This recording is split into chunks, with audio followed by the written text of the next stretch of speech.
Permanent residence is a person's legal residence status in a country or territory of which just such person is not a citizen, but where they have the same rights. They have the same rights and privileges as that of a permanent resident, and they can work or stay on a permanent basis. So I'm going to take that again. Permanent residency is a person's legal resident status in a country or territory which such person is not a citizen. However, they have the same rights and privileges as that of a Canadian, right? And they can live, work on a permanent basis. Now, the four topics we're going to talk about today is, first of all, we're going to talk about how to maintain your status. There are people who have permanent residency, they don't know that you can't just get out of Canada. I think you can stay outside indefinitely. You have to make sure you stay at a certain number of time or certain number of months or years. We're also going to talk about your financial implication if you're looking to apply for permanent residency in Canada. We're going to talk about the benefits of permanent residency and how to become a permanent resident. So I'll take that again. We're going to talk about how to become a permanent resident, maintaining your status in Canada, the financial implication, benefit of permanent residency. Now, if you don't have the fund to pay for, say, consultation, meet an agent, have an agent do the whole process for you, we have personalized courses that you could take. It's going to help. All the filling out of the forms and all that is included in the forms. The most important thing about the forms is actually filling in those forms correctly, because if you don't fill them correctly or answer some of those questions in permanent residency correctly, these are things that leads to ineligibility and them saying, "Oh, sorry, we could not do it." Yeah, you know what I mean. So make sure you get one of our courses. You could send me an email. My email is ishakabeatrice@gmail.com. Let me see if I could. Okay, ishakabeatrice@gmail.com. So let me include it in the comment section real quick here. Ishakabeatrice at gmail.com. I'm just gonna put it here in the comment section. Okay, I'm gonna put it here in the comment section. Yeah. So that's in the comment section. So this is my Gmail. This is my email. So if you have any inquiries, you want to book a one-on-one consultation, you want to know how to come to Canada, I mean, via work permits, study permits, just send an email to that email, and I'll be more than happy to. I think the light is too bright.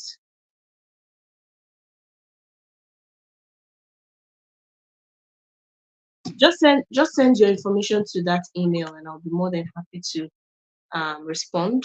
I'm always active in my email as well. My email, Facebook, LinkedIn. I'm always active with this platform. So let's go about with our day. So happy new month. Hope February is going well for you. And I hope if you're trying to get your PR, this is the best time to get it, because there are no restrictions. Canada loves permanent residents because you're helping the economy. Now, so how do you become a permanent resident? Let's talk about that first. So there are more than 105 ways to become a permanent resident in Canada. But what you must know is for permanent residency, they're not even looking at your age, although it's part of the criteria. They're looking for your skill. What can you bring to the table? I mean, what can you bring to Canada that will boost Canada's economy? That's I tell a lot of people, you shouldn't be focusing on, oh, my age, my this, my that, how many degrees I have. These things are good, though. These things give you CRS points. But what Canada is looking for is your skill. Okay, they are looking for your skill set. Are you a web developer? Are you a hairdresser? Are you a fashion designer? There are people from Nigeria, right? That Canada just nominated like in less than like a month or two, because they are actively looking for those people. Nurses, your skill is highly needed. During COVID, there was a lot of Nigerians that jackpot.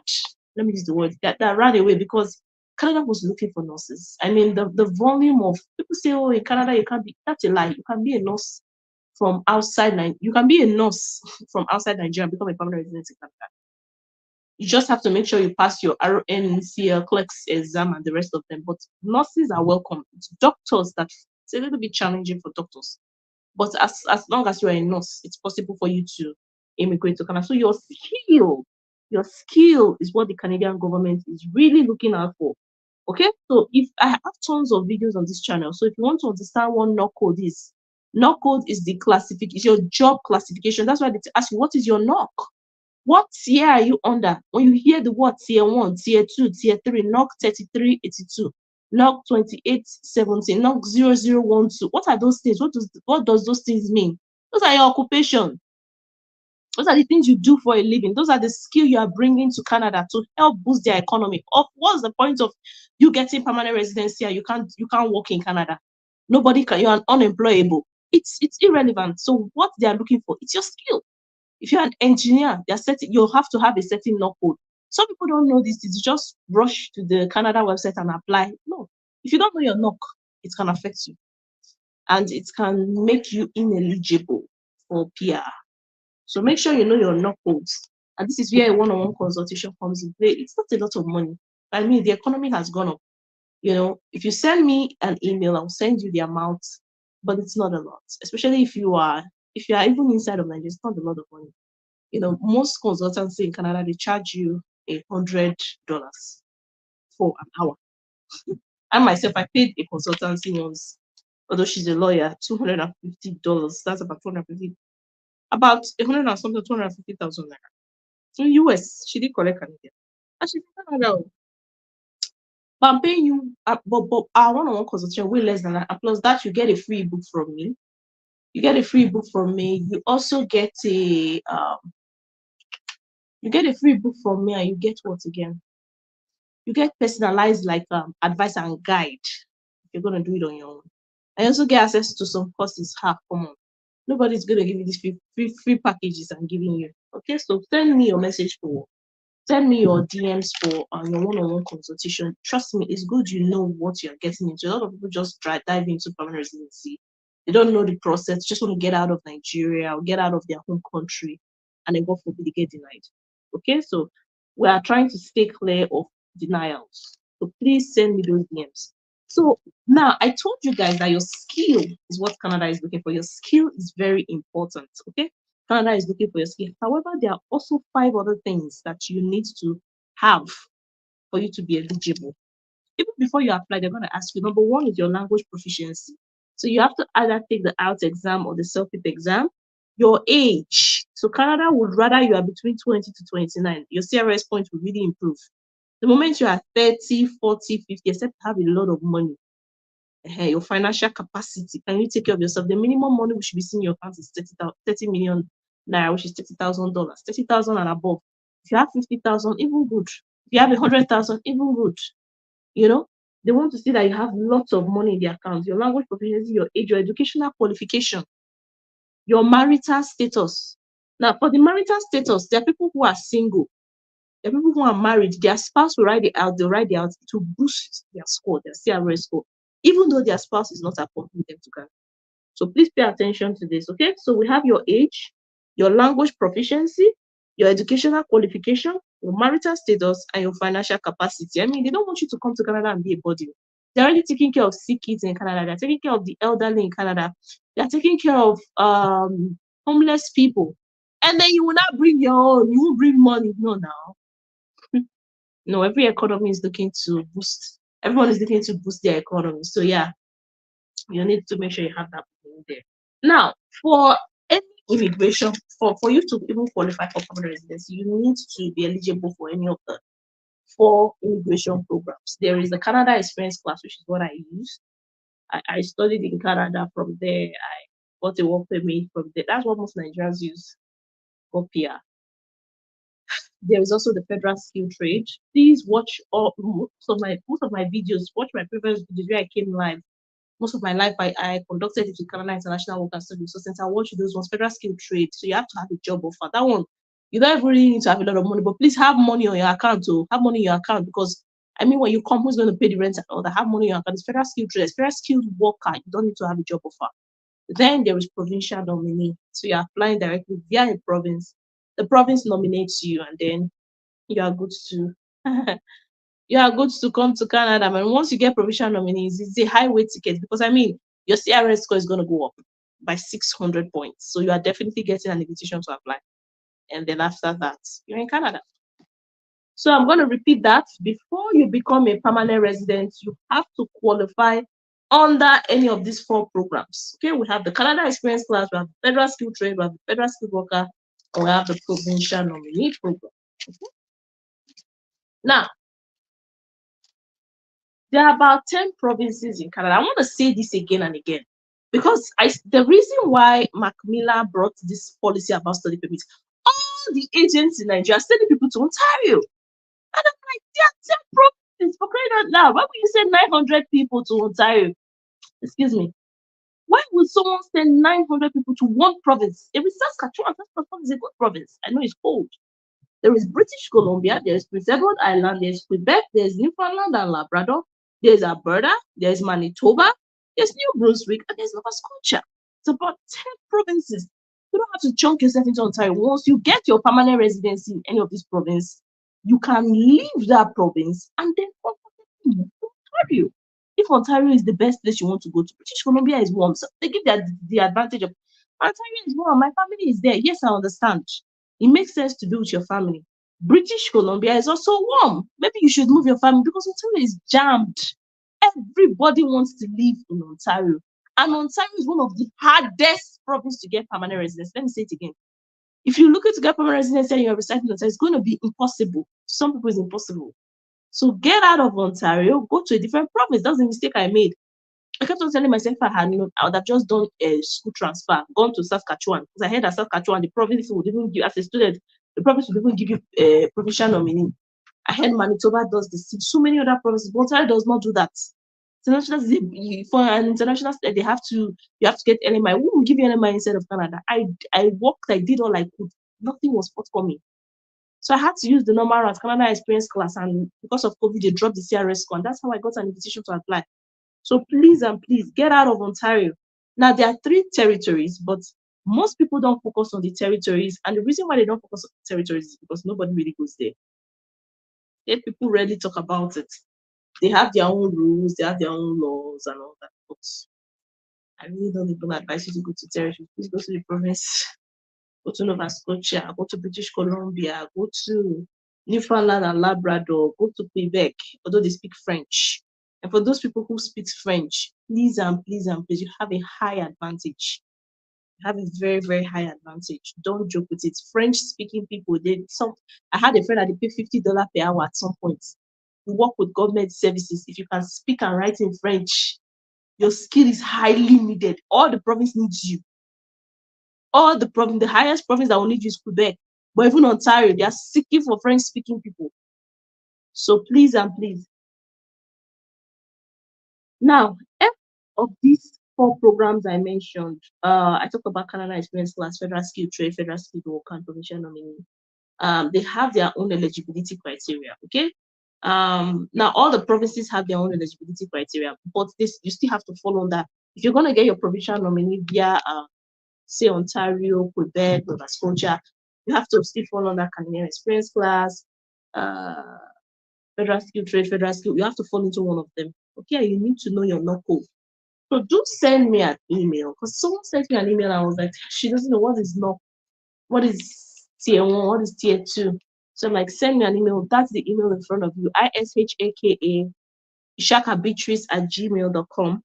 Let's break down what NOC is, because these webinars now, I'm going to be conducting them for 30 minutes. I wanted to do an hour, but because of technical difficulty, traffic jam, sometimes it pauses. Like, look at when we started, it was taking my system a while to come up. So I'll be keeping this to 30 minutes. We're already 19 minutes in, so we don't have a lot of time ahead of us. So make sure you just make sure you book that consultation. Now, I've talked about how to become a permanent resident. You either follow under any of those 4 programs to be a permanent resident. You can go to any of the 10 provinces. Okay, that's how to become a permanent resident of Canada. Now, let's talk about your financial capacity. So you must show that you have at least 20,000. The list is, I usually recommend $30,000. That's 30 million naira. 30 million naira, 40 million, 50 million, 60 million. The higher, because when you're going to move to Canada, you have to have a place to stay. You have to eat, accommodation, food, clothing, shelter. You need those. So they need to see that. They need to see that you have money in your account. They need to see that you can take care of yourself. You're financially capable of funding yourself prior to immigrating to Canada. I mean, they don't want a situation where you're just coming to Canada because you need the government to help you. They are already loaded with tons of burden from homeless shelters, elderly people, refugee, asylum seekers, sick. They are sick kids. If you go to Toronto, they're taking of millions of children that are sick. So please make sure you have that financial capacity. Now, I want to talk about how do you maintain your permanent resident status. There's a lot of Nigerians I know, they get their permanent residence and they run back to Nigeria and they just stay in Nigeria. You lose your permanent residency. The moment you get your permanent residency, you are supposed to live in Canada for at least 730 days. Do the math. I believe that's 2 years in 3 years, or 3 years. You have to stay at least. If you keep, like someone like me, I keep on go back home and come back, but I make sure I keep track of that 730 days. Because if you lose that, because when you are renewing your PR card, they're going to check. And each time you come into the country, Canada Border Service Agency, they're going to be checking as well. You think they don't know? They know. So please, you need to maintain your status. You need to renew your permanent resident card. Then your permanent resident card expired does not mean you've lost your status. You can always renew it, okay? And then you break the old one.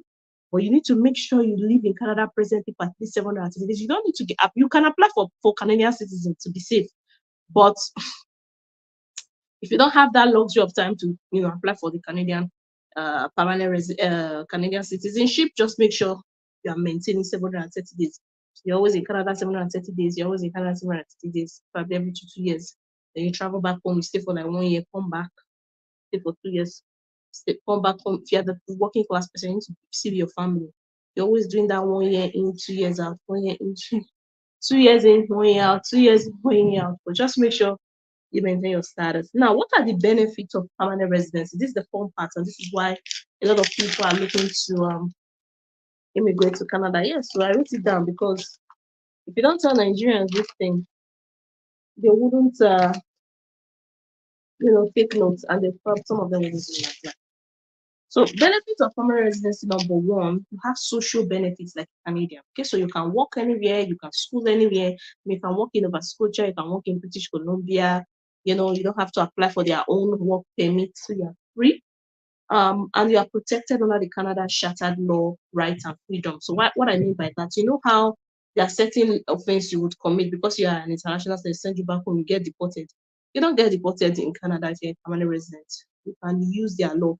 If you're a permanent resident outside of Canada, you can call on the government to come and help you. You come with their people, pick you up from Nigeria, wherever you are. If there's any threat of kidnapping or any life-threatening events, they'll come and pick you up. Remember Canadians that were experiencing fear and panic in China because of COVID. The government of Canada sent planes to pick them up, Canadians and permanent residents. So you have a lot of privilege ahead of you as a permanent resident. You can work in the United States. You just have to apply for a work permit. So the benefits are enormous. You can live, work anywhere in Canada. You can apply for Canadian citizenship, which means you can travel to over 175 countries in the world. You are protected by the Canada Rights and Acts. You can even work in government services. Okay, so you have social benefits of the Canadian. I mean, there's a lot of benefits, being a permanent resident. Tons and tons of benefits there. So that would be it with permanent residency for today. If you have any questions, do send me your questions on this email at ishakabeatrice@gmail.com. If you have any concerns, for those people who want to get their study permit, remember the study permit, they've changed the law. So please book your consultation to know where you're at. Don't go and apply blindly because you don't pay when I get denied. God forbid and get banned. I know of people who got banned. I know of people who got denied. Send me those DMs, okay? Send me those DMs at ishakabeatrice@gmail.com. Book your one-on-one consultation. You may say, I don't want to spend money. Spending money and getting denied, you still spend the same money. So what's the difference? Please send me those DMs, okay? So that will be it for today. We don't have any questions. So thank you until next week, Friday. Have a great day. Bye.